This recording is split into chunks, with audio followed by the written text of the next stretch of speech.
हम क्या करेंगे, दो कंटेनर लेंगे।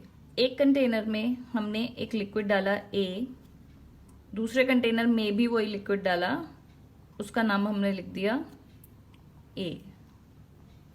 इस लिक्विड की खास बात क्या है, ये है वॉलेटाइल लिक्विड। वेपराइज हो जाते हैं हर टेम्परेचर पे, जो वेपराइज इजीली हो जाते हैं। जैसे कि एग्जाम्पल के तौर पे अल्कोहल, एसीटोन, ऐसा कुछ हमने क्या किया, वॉलेटाइल लिक्विड ले लिया। जो कंटेनर ए था इसको तो एज इट इज क्लोज कर दिया, लेकिन जो कंटेनर बी है उसमें हमने एक और लिक्विड डाला, जो एक, इसको मैं नाम दे देती हूँ, ये फर्स्ट कंटेनर है और ये हमारा सेकंड कंटेनर है। तो जो सेकंड कंटेनर है उसमें हमने एक लिक्विड डाला, उसके मॉलिक्यूल्स इस तरीके से थोड़ा और लेवल बढ़ गया, और ये हमने डाला एक।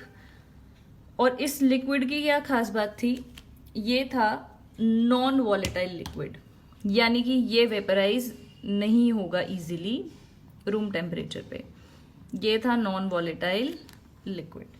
अब इसको क्या किया, इसकी लिड को क्लोज कर दिया, और अब ये एक क्लोज्ड सिस्टम बन गया है, मतलब कि इसमें से वेपर्स, ऐसा हम मान लेते हैं कि इसमें से वेपर्स वगैरह बाहर नहीं जाएंगे। तो हमने क्या ऑब्जर्व किया, अब देखो ये वाला तो इसका लिक्विड फेज है, दोनों में ही ये लिक्विड फेज है। तो हमने क्या ऑब्जर्व किया, जो इसका गैसियस फेज है यहाँ पे भी ये, क्योंकि ये वॉलेटाइल लिक्विड है तो ये थोड़ा थोड़ा इस तरीके से ये इवेपोरेट करने लगेगा, और यहाँ पे ये मैं ए के मॉलिक्यूल्स बना रही हूँ इस तरीके से। हालांकि गैस मॉलिक्यूल्स इतने पास पास नहीं होते हैं, बट कंपैरिजन करने के लिए, इसको मैं समझाने के लिए ऐसा बना रही हूँ। ऐसे यहाँ पे, लेकिन यहाँ पे हमने क्या देखा, ए के मॉलिक्यूल्स थोड़े कम थे।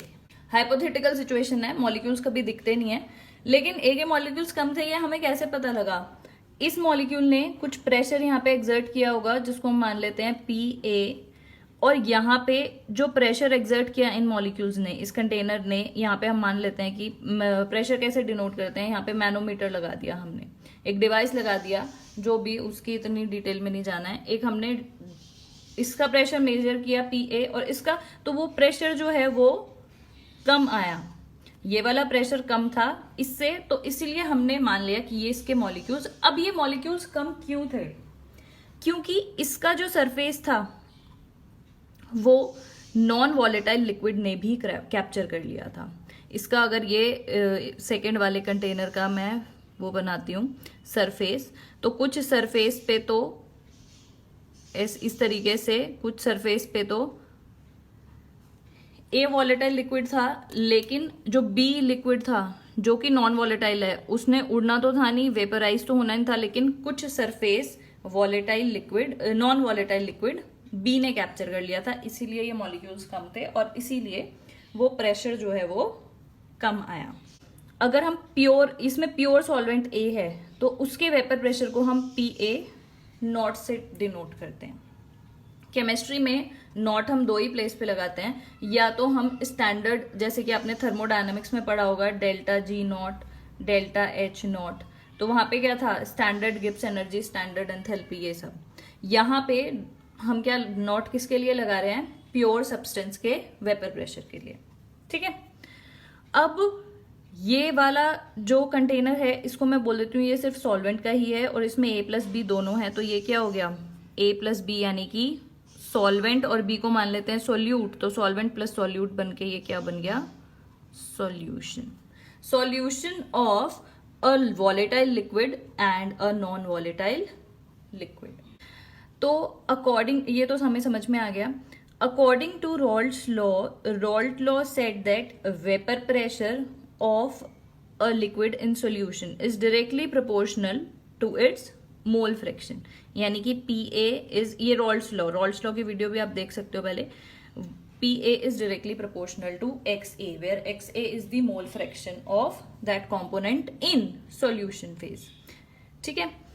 तो ये रॉल्ट्स लॉ ने ही बता दिया था कि P A is equal to P A not X A, वही हम अप्लाई करेंगे। तो अब हम क्या करते हैं, लोअरिंग ऑफ वेपर प्रेशर निकालते हैं। लोअरिंग ऑफ वेपर प्रेशर यानी कि जितना पहले था माइनस जितना न्यू हुआ, यही तो प्रेशर डिफरेंस आया, जितना पहले था P A not minus P ए, तो ये क्या हो जाएगा, this is delta P is change in pressure or we can say lowering of vapor pressure. As the name is itself saying relative lowering of vapor pressure, यानी कि lower हो जाता है जब हम उसमें कोई solute डाल देते हैं तो vapor pressure lower यानी कि decrease हो जाता है. तो delta P A is equal to P A not minus P A, इसमें वैल्यू डालेंगे. पी ए की वैल्यू क्या हो जाएगी, P A not X A, P A naught common ले लिया तो क्या आ जाएगा 1 minus X A, this is delta P. Okay, delta P is equal to mole fraction. अब दो ही कंपोनेंट हैं तो 1 माइनस एक्स ए क्या हो जाएगा, एक्स बी. दो ही कंपोनेंट अगर हो, एक का मोल फ्रैक्शन गिवन है तो 1 माइनस करके दूसरा निकल जाता है.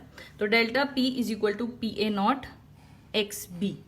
तो यानी कि लोअरिंग ऑफ वेपर प्रेशर तो आ गया delta P is equal to P A naught pure vapour pressure of solvent into mole fraction of solute. ये तो क्या आ गया, लोअरिंग ऑफ वेपर प्रेशर. अगर हमें निकालना है रिलेटिव लोअरिंग, रिलेटिव मतलब डेल्टा पी नॉट अपॉन किससे रिलेट करेंगे, प्योर वेपर प्रेशर से. Delta P A naught, delta P upon P A not is equal to X B.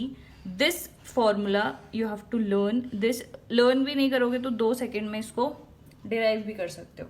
तो this is relative lowering of vapour pressure, जिसको मैं delta P को कैसे लिख सकती हूँ, P A not minus P A upon P A not is equal to X B. यहाँ पे आपको ये याद रखना है कि this is mole fraction of other component that is a non volatile solute. तो this was the first colligative property